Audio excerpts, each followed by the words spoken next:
Para conversar justamente sobre este tema, saludamos a Héctor Benavides del Instituto Nacional de Investigaciones Forestales y Pecuarias para que, bueno, pues nos hable sobre todo. Ayer me preguntaban sobre este hongo, que si de verdad un hongo de esta naturaleza no se podía o no tenía remedio. Pues es que para los que no somos expertos, pues no sabemos cómo es este tema de los hongos, pero ¿quién mejor que usted, Héctor Benavides? ¿Cómo está? Muy buenos días. ¿Qué tal? Buenos días, Sofía, Alejandro, gusto de estar con ustedes en este programa. Y pues sí, es la vida, la naturaleza y el ser humano así han ido aprendiendo a convivir. De repente surgen nuevas situaciones, variaciones de nuevo en los organismos que no estábamos preparados para ellos, y el mejor ejemplo que tenemos es el COVID. Sí, es algo que probablemente muchos, sobre todo ya que tenemos cierta edad, en la vida esperábamos que íbamos a vivir una pandemia en el siglo XXI. Entonces, en el caso de los microorganismos que afectan a los árboles o a las palmeras, porque técnicamente una palmera no es un árbol, pero no entremos en esos detalles, la movilidad que ha habido en el último siglo de productos, personas, plantas, tierra, frutas, ha ocasionado que se muevan algunos microorganismos a otros sitios donde no estaban y encuentren tierra fértil para desarrollarse. En el caso de estos hongos, ya se tiene reporte en otras latitudes, en otros lugares, de la presencia de este tipo de organismos, de su afectación incluso, pero en México no habíamos tenido un problema de esta magnitud y no se había registrado su presencia tal vez en una forma tan impactante. Entonces, lo que fue necesario entonces fue primero reconocer qué está pasando, qué situación se está viviendo, por qué esta mortalidad, y empezar a identificar los organismos que están afectando en este caso, las palmeras. Entiendo, Héctor, que el Instituto Nacional de Investigaciones Forestales y Pecuarias participó... Agrícolas y pecuarias, estamos todos... Ajá, que participó en el proyecto precisamente de análisis para determinar la muerte de las palmeras en la Ciudad de México. Entonces, un poco retomando la pregunta que le hacía Sofía inicialmente, ¿era inevitable que esto se pudiera dar? Es decir, que por los efectos del cambio climático es una situación que estaba lejos del manejo que pudiera darle y mantenimiento, por llamarlo de esa forma, a las palmeras. Bien lo dijo Sofía hace un momento, todo tiene un fin, y en el caso de esta palmera llegó a su edad límite que se tiene registrada para este tipo de organismos. Normalmente es alrededor de 100 años. La vida máxima de las palmeras, podrá haber por ahí alguna que llegue más, o una que llegue con menos, pero normalmente se tiene reportado alrededor de 100 años para este tipo de organismos. Entonces estaba en su límite de edad. Eso nos lleva a la categoría de que era una planta ya añosa, senil incluso. Y como todos los seres vivos también, cuando estamos en esa etapa, cuando llegamos a esa etapa, pues nos volvemos menos tolerantes, menos resistentes a las infecciones, a las afecciones de algo, nuestros órganos empiezan a fallar.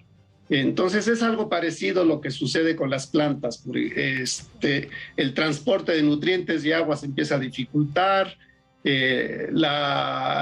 hay taponamientos, las raíces empiezan a pudrir, entonces el árbol va entrando en una etapa de debilitamiento que finalmente lo lleva a la muerte. Lamentablemente todos los organismos, pues que estamos en este planeta, tarde que temprano nos vamos a morir.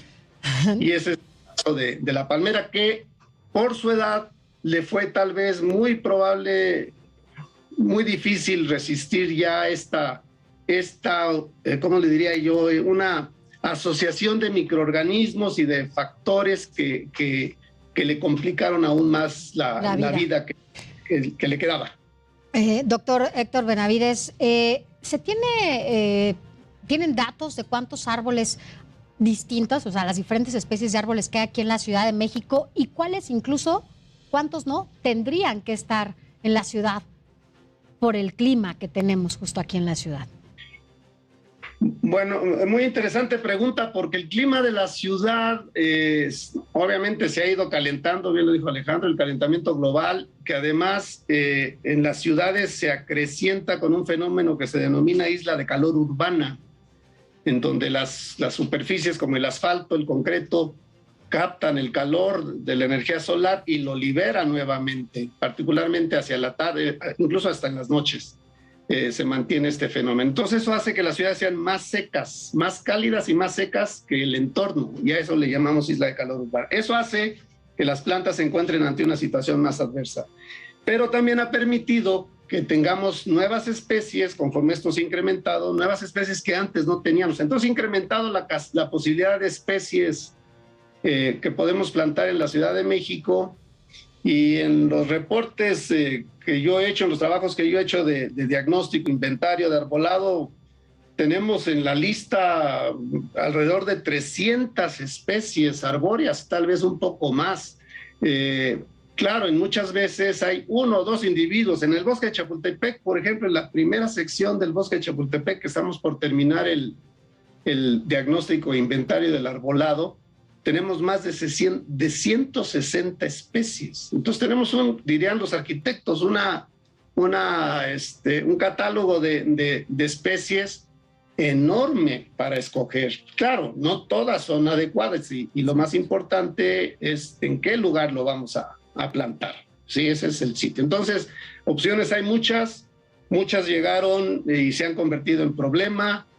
Otras son de aquí y también son problema, como el fresno, por ejemplo. El fresno es muy bello, es una especie nativa, pero se propaga solo. Entonces luego se nos ponen en las orillas de las banquetas, en las orillas de las construcciones, no se quitan, empiezan a levantar los cimientos. Los eucaliptos, no se diga, son introducidos, pero también se adaptaron muy bien a México y empezaron a propagarse solos. Entonces tenemos una enorme cantidad de especies.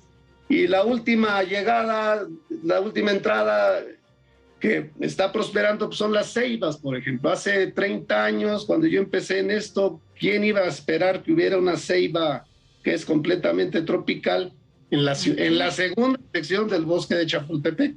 Y ahí va muy bien, va muy bien. Nada a lo que un ser vivo no se acople. Así es. Por último, Héctor Benavides, las plagas en la Ciudad de México ¿tienen en riesgo a más palmeras y otras especies de árboles? No, tenemos ahorita 3 graves problemas. Por lo pronto, el muérdago, que es una planta parásita que está dispersa por toda la Ciudad de México y que es urgente que las alcaldías y la Secretaría del Medio Ambiente enfoque baterías también a ello, porque los árboles se nos están muriendo en muchas partes de la ciudad. Y no hay tratamientos químicos. Hasta ahorita no se ha reportado algo que sea verdaderamente efectivo o que compruebe su efectividad, o por lo menos yo no tengo conocimiento de eso, lo que nos deja el tratamiento de poda. La otra alternativa, el otro problema que tenemos es también unos descortezadores que están afectando a fresnos. El descortezador se mete al tronco y se alimenta de la parte viva del tronco. Está afectando a fresnos, está afectando a los cedros blancos principalmente, uno que otro pino, y también tenemos el problema de las palmeras. Entonces, pues se ha juntado el trabajo. En parte yo estoy convencido que es este fenómeno de calentamiento global, de estrés, que las plantas están sometidas a una mayor demanda de agua, y por lo mismo es urgente que también se mejore, se incremente el mantenimiento en nuestras áreas verdes, el riego, la descompactación del suelo, por ejemplo, es un factor que luego se nos olvida, pero cuando el suelo, por el paso de la gente, se va compactando, entonces impide que el agua se infiltre y impide que el oxígeno se infiltre, y las raíces necesitan oxígeno. Claro. Pues mucho que hacer todavía. Hay mucho que hacer. Mucho que hacer y bueno, pues sobre todo conocer más de lo que tenemos cerca de nosotros, ¿no? Que estos seres vivos que a veces no sabemos cómo tratar, pero bueno, pues siempre que pasan estas cosas, ¿verdad? Nos enteramos de mucho más, como lo que ahora nos está dando a conocer doctor Héctor Benavides del Instituto Nacional de Investigaciones Forestales y Pecuarias. Gracias por abrirnos. Agrícolas y pecuarias, perdón, pero si no mis colegas agrícolas se me van a enojar. Forestales, agrícolas y pecuarias. Estamos juntos en ese instituto. Agrícolas. Gracias y buenos días. Muchas gracias. Buen día. Gracias. Buen día.